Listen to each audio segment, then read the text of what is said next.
Hey guys, I've been off for a while, about a month almost, and today I'm back and I want to talk about the Toronto Raptors.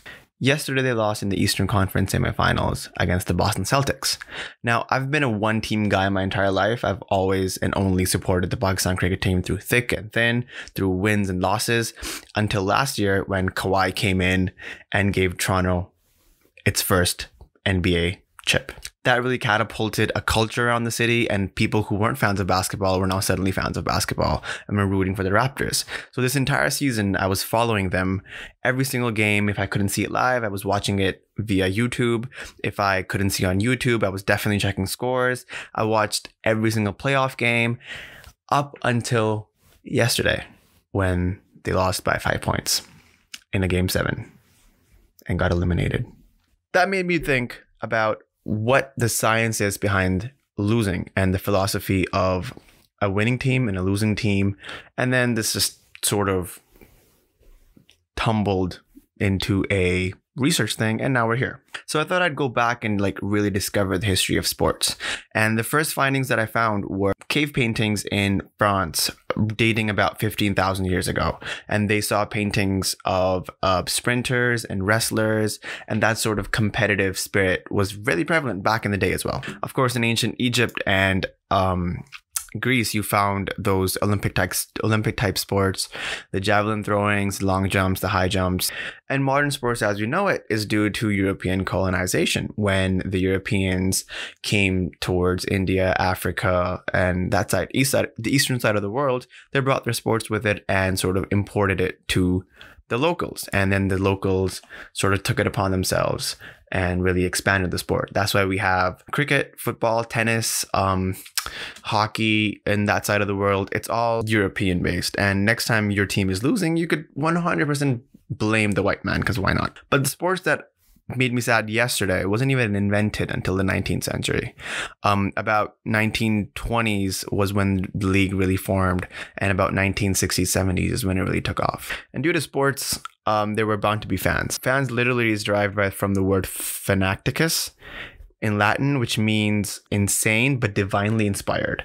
And if you've ever been a sports fan, that's literally your pathos. Now, the sports fanaticism that comes with it starts at a really young age. As Dr. Jeffrey James wrote in his dissertation, he said he basically described the process as converting kids into sports fans. Because by 8 or 9, they've sort of developed their operational thinking, and they can associate emotions and feelings for long terms towards athletes or teams, and that's really when it starts developing. Of course, when you're on the winning side of a team, your dopamine and testosterone levels shoot. So that's why you feel good when your team wins.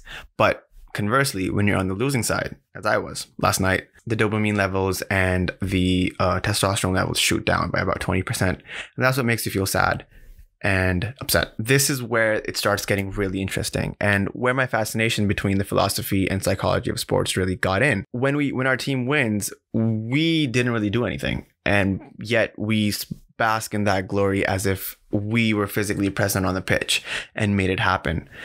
It's the release of endorphins and dopamine in your brain that really shoot up that feeling of excitement in your brain, and you feel like you've done something or you've accomplished something. And same thing conversely. It's a really interesting study. When your team wins, you refer to your team as a we, as in you were a part of that team. But when your team loses, you refer to your team as them, as they lost, because you don't want to take the blame. You want to cut off from reflective failure. And when your team loses, you release cortisol, which is a stress-inducing hormone, which just means that you're under stress and you're upset. All of this made me really think about last night's game and the journey I've taken as a sports fan, coming from the background of mainly cricket and really supporting this Pakistani team from thick and thin, from when they were on a losing streak to when they won the World Cup to when they won the Champions Trophy. Conversely, when I started watching basketball, we were already in the playoffs last year. So my dopamine high relating to the Raptors was always, it was always fulfilled because they were always winning. It was always theatrical wins, like the Game 7 buzzer by Kawhi Leonard. Now, the lull is a bit too low, and this prompted me to start this video because I really wanted to dissect the relationship between fans and the sport teams that they're identifying with. When Kobe Bryant died, there was a sadness in the community of sports in general because we hail these humans into godlike structures and godlike figures in our heads because they do sometimes things that normal human beings are incapable of doing. That's what sports gives me, because at the end of the day, even if my team loses and the person that I'm trying to root for doesn't make it through across the line, at least I have that to look forward to. With that positive note, I'm going to say bye. Thank you for liking and subscribing my videos. Stick around for more. I have some really cool things coming up, and hopefully you'll be there to see them. Ciao, Nazareth.